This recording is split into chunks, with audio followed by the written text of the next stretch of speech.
इसमें मजीद करता हूँ मैं जरा काजी साहब, ये कंप्यूटर बेस्ड टेस्ट लगता है ये कि बड़ा फुल प्रूफ टेस्ट होंगे, बड़ा ज़बरदस्त होगा। बच्चों की शिकायतें बढ़ती चली जा रही हैं, चूँकि आप भी तैयारी करवाते हैं, बच्चे आपके पास से भी जाते हैं, क्या शिकायत हैं, क्या इश्यूज़ हैं इसमें? देखिए जी, इसमें थोड़ा सा मैं पहले ये वाज़िया करूँगा, जैसे डॉक्टर साहब ने बात की बड़ी अच्छी की कि एक होमवर्क होना चाहिए पहले। ये नहीं कि आप रात को सोचें और दिन में बस आप कहें जी इम्प्लीमेंटेड। सही, वो डिक्टेटरशिप उसको बोलते हैं या डिक्टेशन बोलते हैं, तो वो एक चीज़ ठीक नहीं है। होमवर्क मीन्स कि आप पहले उसका एक टेस्ट ले लें, आप उसको पहले रन तो करें। ये तो हमारे साथ एक रवायत चलती है। इसकी मैं मिसाल आपको यूँ दूंगा कि जब अमूमन आप देखते होंगे मैट्रिक का रिजल्ट आता है या कोई भी रिजल्ट आता है, उस दिन जो है वो सर्वर बैठ जाता है, बच्चों को परेशानियाँ होती हैं, रोल नंबर आप फीड करते हैं चेक करने के लिए अपना रिजल्ट, तो एरर्स आते हैं। हम लोग पोर्टल्स में अपने बच्चों के एडमिशन्स भेजते हैं और हमेशा यही होता है। और शुरू में तो बहुत ही इंतहा होती थी, यहाँ तक कि एकदम से जब कह दिया गया कि जी अब कोई पेपर वर्क नहीं होगा और एडमिशन जो हैं वो आप थ्रू पोर्टल भेजेंगे, तो उसमें प्रॉब्लम्स आई। लेकिन वो फिर वक्तन फवक्तन कुछ बेहतर हुई, लेकिन अभी भी उनके अंदर फ्लॉजेज हैं। पोर्टल बैठता है, ये जब लोड आता है तो बैठता है। अब इसके अंदर बहुत सारी चीज़ें आती हैं। अब जिस तरह इन्होंने कहा जी क्लाउड पे होगा, सर्वर पड़ा हुआ है, ठीक है जी, किसी को कोई पेपर जा रहा है, कोई आ रहा है, और उसके अंदर आपकी जो है वो आप उसको कैसे मेजर करेंगे कि जी इसका पेपर इजी था और इसका मुश्किल था। मैं आपको एक ऑफर देता हूं, जब आइंदा एग्जामिनेशंस हों, अव्वल तो ये तरीका ही ठीक नहीं है, क्योंकि जिस तरह इन्होंने कहा कि जी आप एक रेस जब होती है तो एक साथ होनी चाहिए। हम इसमें कहेंगे जी चूंकि कोरोना है तो ये मामला आता है, उसको भी टैकल किया जा सकता था। तो कोरोना सिर्फ एजुकेशन में आता है, बेसिकली जलसों में नहीं आता हमारे, बाकी मामलात में कभी कोरोना में नजर नहीं आया। अभी कंटोनमेंट के इलेक्शन करवाए हैं, बड़े जबरदस्त धूम धड़के के साथ। अभी वहां धूम धड़का मैं देखता आ रहा हूँ। तो जो हालात थे तो उनको कोई रोकने वाला नहीं है। बस जो है जिसकी लाठी उसकी भैंस, जिसने मास्क नहीं लगाया उसको पकड़ के गाड़ी में डाला, रात को न्यूज चली जी 4 बंदों पे पर्चे हो गए। लेकिन अभी जो मुझे बाकी बाजार नजर आ रहा है वो गलत है। अच्छा, अब एक बात आ गई कि जी पोर्टल बैठता, इसी तरह ये मुझसे मिलता जुलता निजाम है कि आपका बच्चा एग्जाम दे रहा, वो आगे जा रहा, अब वो बैक होना चाह रहा। आप एक काम करें सर, आप अगला प्रोग्राम करें एग्जामिनेशन सेंटर के बाहर, और जो बच्चे निकल रहे हैं उनका लाइव इंटरव्यू करें, वो आपको खुद ही सारा दूध का दूध पानी का पानी कर देंगे। हमारे पास तो ज़ाहिर है बच्चे आते हैं, वो हमें बताते हैं, एजुकेट करते हैं, जो उनकी आवाज़ हम आपके सामने ला रहे हैं। अगला आपने अटैम्प्ट करनी है, आप उनके पास चले जाएं, आप उनसे कहें जी आज पेपर हुआ, बताएं आप पे क्या बीती। वो आपको फिर रो के बताएंगे कि हमारे साथ ये हुआ। अब कुछ बच्चे ऐसे हैं सर जिनको अवेयरनेस ही नहीं है। अवेयरनेस भी तो कोई चीज़ होती है ना। हमारी आवाम, हमारे स्टूडेंट्स को अवेयरनेस चाहिए, उनको प्रैक्टिस चाहिए। किस एकेडमी ने इसके तहत प्रैक्टिस करवाई? उनको टाइम ही नहीं मिला। ओवरनाइट सोचा सुबह ये काम करना कर। वही बात जो सिद्रा साहब कह रही थी, ना कोई एमसीक्यूज का बैंक है, उसमें आप नहीं जा सकते, कोई ना कोई मॉक टेस्ट है ना सर ना, और बहुत सारे बच्चे ऐसे भी होंगे जिनको कंप्यूटर के ऊपर टेस्ट देने का एक्सपीरियंस ही नहीं होगा, तजर्बा ही नहीं होगा। तो ये एक बड़ी खौफनाक किस्म की सूरत बन जाती है। मैं थोड़ा सा आपको मैं आपकी तरफ आता हूँ, दोबारा आता हूँ। आप खुद जरा इसको जरा सोचें जरा कि आपके बच्चे ने टेस्ट देने के लिए जाना है और ये पता ही नहीं है कि उसका सिलेबस है क्या, और आउट ऑफ सिलेबस भी अगर पेपर आ जाए तो उसको अटेम्प्ट करना है, कैसे करेगा कुछ पता नहीं। उसके बाद सॉफ्टवेयर इतना घटिया है कि अगर उसके ऊपर आप उसको रिफ्रेश करते हैं, बाज़ वक़्त आप एक चीज़ को मार्क कर रहे हैं वो अनमार्क हो जाती है, और जो अनमार्क की हुई है वो मार्क हो जाती है। इस किस्म की शिकायत भी यहाँ पर आ रही हैं। उसके बाद जब रिजल्ट आता है आपको पता ही नहीं है कि आप जो वहाँ पर जवाब देकर आए हैं आप उसको चेक नहीं कर सकते, उसको रीचेक नहीं कर सकते, आप उसको चैलेंज नहीं कर सकते, तो इसका नतीजा क्या निकलेगा? जो भी रिजल्ट आएगा आपको कबूल करना पड़ेगा। और इसके नतीजे में हो ये रहा है कि हमारे टॉपर्स जो हैं उनको फेल किया जा रहा है। जो भी रिजल्ट आ रहा है उसका कोई रिकॉर्ड नहीं है, बच्चों के पास कोई कॉपी नहीं है। मसलन ये एक चीज़ मेरे पास लिखी हुई है, मुझे इसकी कॉपी मिल गई, मैं जाके चेक कर लूँगा कि भाई मैंने ठीक किया गलत किया, कोई कॉपी नहीं है।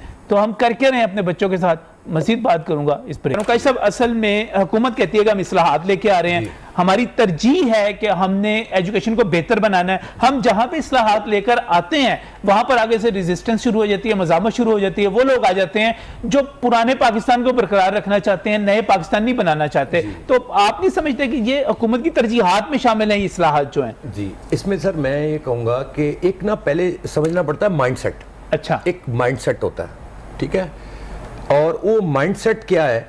वो ये है कि जी जो जिस पे इन्होंने वोट्स लिए, एजुकेशन, जितने एजुकेशनिस्ट थे और पढ़े लिखे लोग थे उन्होंने खान साहब को वोट दिए इस आवाज़ पर, क्योंकि हम तो एजुकेशन से ताल्लुक़ रखते हैं। तो हमें तो ये इनका एक मोटिव बड़ा अच्छा लगा था जी। आपने भी दिया था सर, गलती कर दी थी। अच्छा, थोड़ा सा कहना चाहूँगा, मुझे कहने दी। बहरहाल गवर्नर हाउस को हम बनाएंगे यूनिवर्सिटी। हाँ जी, किधर गवर्नर हाउस यूनिवर्सिटी बन गई, किधर गई एजुकेशन की तरजीहात? असल मसला यह है कि एजुकेशन प्रायोरिटी थी ही नहीं, एजुकेशन प्रायोरिटी नहीं थी। अगर होती तो क्या हमें तो ऐसा लगता है जैसे कि एक वार्डन खड़ा हो और वो कह दे कि हरी बत्ती आ गई, चले जी निकलना है, ट्रैफिक गई, अब बत्ती रेड बत्ती रुकना है। एजुकेशन के साथ तो ये हो रहा है भाई। आप एजुकेशन को जब से कोरोना आया है पूरी दुनिया ने उसको टैकल किया है, उस्तादों का एहतराम किया है। या उस्तादों का एहतराम यह है कि जब ऑर्डर आ गया बंद कर दें जी, बंद कर दें, उसको पकड़ें, अब थाने में ले जाएं, उसमें पर्चे करें। मतलब जितने मिनिस्टर्स हैं, हम लोग आप बैठे हैं, किसकी वजह से बैठे हैं? हमारे भी टीचर से सर। वो देखें आप, एक वायरल हो रही है वीडियो, वो जो पायलट था उसने अपने टीचर का पता लगा जी मेरा टीचर बैठा, उसने फूल भेजे उसको, उसके लिए अनाउंसमेंट की। यानी ये इज्जत होती है एक टीचर की। मैं आपको दुनिया के कितने ममालिक, आप बेहतर मुझसे जानते हैं, जहां पर टीचर्स की इतनी रिस्पेक्ट देती है, यहाँ कोई रिस्पेक्ट नहीं, प्रायोरिटी है ही नहीं। जब होगी नहीं उसको हम सीरियस कैसे लेंगे? फिर वहां पर ये ब्लंडर्स होंगे, ये ब्लंडर्स होंगे, बच्चों के साथ ज्यादतियां होंगी, ये होती रहेगी। आप ये समझते नहीं कि ये रिफॉर्म्स है? सर देखें, बात ये है, बात फिर वही आ गई ना कि हम लोग, इन्होंने एजुकेशन से वोट लिया, सही है, ठीक है। इस वक्त एजुकेशन यूनाइड है। एक मैसेज आता है सर, ट्विटर पे एक मैसेज आता है, स्टे होम स्टे सेफ। इनको ये पता होना चाहिए कि 2 साल बाद अगर तो हुकूमत पूरी कर गई अपनी गवर्नमेंट, ठीक है, तो 2 साल बाद अवाम ने एजुकेशन ने इनको कहना है now you stay home and be safe. ये होना है, फिर यही होना है। यानी हम सर, और मादरत के साथ मैं जो आर्टिकल प्रोग्राम नहीं बनाना चाह रहा, लेकिन ये मैसेज 2 साल बाद की बात नहीं करें। हम जब लाहौर के और पिंडी के और मुल्तान के और इस तरह के कंटोनमेंट के इलेक्शंस देखते हैं और डिफेंस के इलाकों में देखते हैं, तो वहां पे लोगों ने कह दिया है कि स्टे होम बी सेफ, अपने घर पे रहो, सुकून से रहो। लाहौर में वाल्टन का कंटोनमेंट वो क्लीन स्वीप हो गया है, यानी कि 9 हलकों में इलेक्शन हुए, 9 के 9 साफ। और 10वें के बारे में मैं आपको श्योर शॉट बताता हूँ, पक्का बताता हूँ कि वो भी मुस्लिम लीग नून ने जीत जाना है। वहाँ पे जो सूरत हाल मैंने खुद प्रोग्राम करके देखी है, लाहौर कैंट के जो इलेक्शन थे वहाँ पर सूरत हाल ये रही कि 6 सीटें जो थी वो अपोजिशन ले गई। तो फिर जवाब यही आएगा, स्टे होम स्टे सेफ। तो मजीद बात करेंगे इस ब्रेक के बाद। सर ये बताइएगा, गवर्नमेंट से जब भी बात करते हैं, किसी भी बंदे से बात करते हैं, कहते हैं आप किस दौर में रहते हैं? आप तो हर बच्चे के पास जो है स्मार्टफोन है, वो उसको इस्तेमाल करता है। आप चूंकि हुनरमंद इंस्टीट्यूट एसोसिएशन को भी देखते हैं, उसके आप सरबराह भी हैं, देखते हैं, तो आपको नहीं लगता कि हर बच्चा तो इस वक्त स्मार्टफोन लेके बैठा हुआ कर रहा है घरों में? जी सर, आपने बहुत अच्छा सवाल किया है। इसका मैं जवाब यूं दूंगा कि टेक्निकल एजुकेशन का तो हाल ही कोई नहीं। अच्छा, टेक्निकल एजुकेशन के लिए कुछ प्रिविलेजेस होनी चाहिए थी। वहाँ कैंपिंग करते, बैठ के पहले होमवर्क करते, क्योंकि इनका नारा है गरीब। तो गरीब तो टेक्निकल तो गरीब ही करेगा ना, जो कि आगे को हुनर सीखा, किसी ने मोबाइल सीख लिया, किसी ने लैपटॉप की रिपेयरिंग सीख ली, किसी ने कंप्यूटर सीख लिया, उन्हें जाके काम कर लिया। सही है। तो वो एक मीडियोकर है या गरीब बच्चा है। मीडियोकर के पास जो मामला हम प्रैक्टिकली फेस कर रहे हैं वो मैं आपको बताता हूँ। वो ये है सर कि एक बच्चा, हम बच्चों को ऑनलाइन करते हैं, 20 दिन 15 दिन चलता है, बंद कर दें जी, अब फिर जी ऑनलाइन पे ले जाएं। एक तो पेरेंट्स हमें बुरा भला कहते हैं, फिर उनके पास जो है फैसिलिटीज अवेलेबल नहीं है। अब अगर एक किसी की फैमिली में 3 बच्चे हैं, 4 बच्चे हैं, वो क्या करे? 2 बच्चे स्कूल पे ऑनलाइन हुए हुए, 2 बच्चे हम ऑनलाइन करवा दें। पेरेंट्स ये तक कह रहे हैं कि सर मेरे पास वसाइल नहीं है, नेट की फैसिलिटीज, ब्रॉडबैंड बुरा, फैसिलिटीज अवेलेबल नहीं, टेक्निकल एजुकेशन का बेड़ा गर्क। कैसे टेक्निकल एजुकेशन चलेगी? घर बैठ आगे कैसे पढ़ाएंगे? ये था कि क्या बच्चों के पास स्मार्टफोन नहीं है इस वक्त? सर बच्चों के पास फैसिलिटीज नहीं है, उनके पास नहीं है, और वो अब इंतजार में है कि लॉकडाउन खुलेगा तो हम आएंगे तो हम पढ़ेंगे। उनको प्रैक्टिकल एक्सपोजर चाहिए, वहां कैंपिंग इनको करनी चाहिए थी। टेक्निकल एजुकेशन के हवाले से बात करें, जब तक आप उसको प्रैक्टिकल नहीं करेंगे, आप उसको किस तरह कैसे करेंगे? ऑनलाइन प्रैक्टिकल सामान नहीं जा सकता, ऑनलाइन तो सिर्फ थ्योरेटिकल बताया जा सकता है ना, प्रैक्टिकल किस पे करेगा?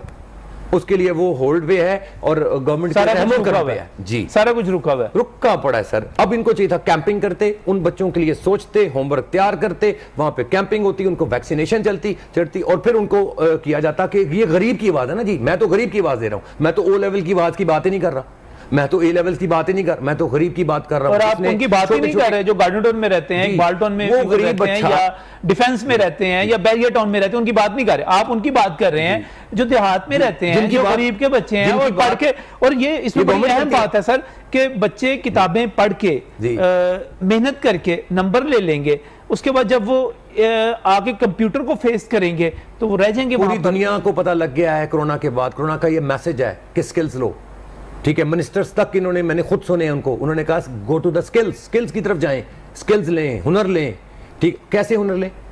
यानी कि मुंह पे हाथ भी रख लें और के सांस भी लें। अच्छा, मैं डॉक्टर साहब एक बात बताइएगा, ये चले, ये तो बात करते गरीब बच्चों की, उन बच्चों की जो पढ़ नहीं सके। एक बच्चा जो FSC में आया, उसने मेडिकल का रखा, उसके बाद उसके नंबर्स भी अच्छे आ गए, उसके बाद उसने मेडिकल कॉलेज में जाने का सोच भी लिया, क्या उसके लिए भी कंप्यूटर बेस्ड एग्जाम जो है मुश्किल है? बिल्कुल मुश्किल है जी। वो तो टैलेंटेड बच्चा है। नहीं, देखिए बात ये है कि कंप्यूटर बेस्ड की ज़रूरत क्या पड़ेगी आपको? आपका एंट्रेंस एग्ज़ाम है और आपको कंप्यूटर बेस्ड की कोई ज़रूरत नहीं है। आप देखिए आपने किस तरीके से, आपने सबके साथ करना है ना, आपने सिर्फ उन बच्चों का तो नहीं करना कि जो ऑप्ट करें कि जी हमने कंप्यूटर पे लेना है।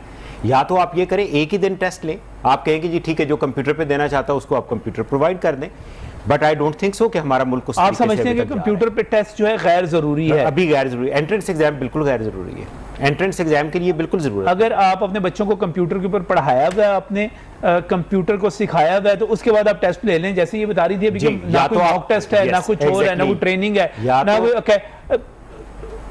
ये तो हो गया कि इसका मतलब ये हो कि बच्चे एकेडमीज में जाएंगे, अकेडमीज में जाएंगे, और अकेडमीज में आप और ज्यादा उनको पे करना पड़ेगा कि वो पहले साथ करेंगे, कंप्यूटर बेस्ड करेंगे। और अकेडमीज की आप बात कर रहे हैं, यहाँ पे एक क्वेश्चन आया था कि जी ये उन्होंने अकेडमी माफिया को ख़त्म करने के लिए किया था।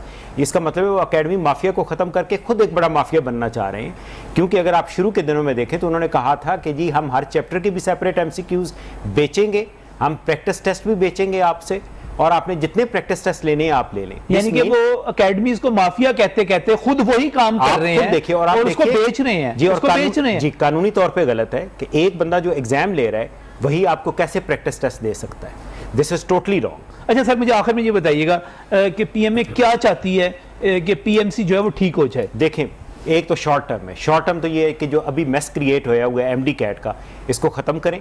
MD CAT सारे का सारा दोबारा करवाएं और सिंगल डे करवाएं और पेपर एंड पेन के साथ कराएं, आंसर की रिस्पांस शीट की कॉपी आप दें, ठीक है। उसके बाद आपने देखना है तो आपने PMC का एक्ट पास करा लिया।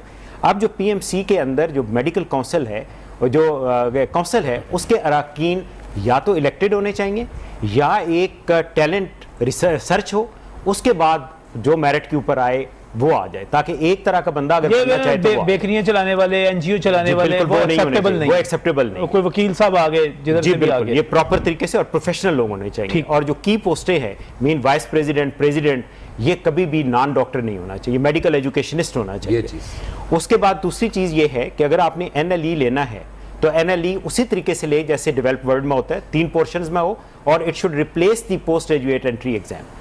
उसके बाद अगर आपने एक और चीज़ जो कि अभी आम आवाम को नहीं पता, वो मेडिकल एजुकेशन के बारे में, इन्होंने मेडिकल एजुकेशन का एक पोर्शन हायर एजुकेशन कमीशन के हवाले कर दिया। हायर एजुकेशन कमीशन के आप होम्योपैथिक कॉलेजेस देख रहे हैं, कल होना यही है कि मेडिकल कॉलेजेस भी होम्योपैथिक कॉलेजेस बन जाएंगे। ये यूं करें कि आहिस्ता आहिस्ता, यानी शॉर्ट टर्म के बजाय लॉन्ग टर्म के तौर पे ये मेडिकल एजुकेशन को कंट्रोल करना अपने पास रखें, अपना एग्जामिनेशन डिपार्टमेंट बनाएं जो इनका NLE भी ले, MD CAT भी। बिल्कुल जी, प्रोफेशनल्स होने चाहिए, मुतलका लोग होने चाहिए, माहिरीन होने चाहिए, पढ़े लिखे होने चाहिए। और PMC जो है, सबसे बड़ी बात यह है कि उसको इलेक्टेड इसलिए होना चाहिए कि इलेक्टेड लोग जो हैं वो जिम्मेदार होते हैं, जवाबदेह होते हैं, नामजद लोग जो हैं जवाबदेह नहीं होते। बोर्ड को डॉक्टर गुलाम शबीर